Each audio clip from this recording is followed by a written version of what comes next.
Siyempre, ad na mga tayo nagilid din kapatungan. Okay. Nakitaan ko na yung Miroy adi. Kitaan niyo.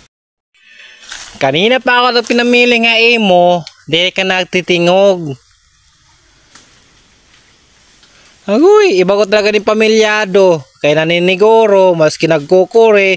Hala, sige, pasan, maskit baba. Nagbuburot-burot na. Kanya po ko pinamili nga mo din kamantikang. Namin ni Miroy. So, kami laning nga duha. Nga nangwa kaming kawayan.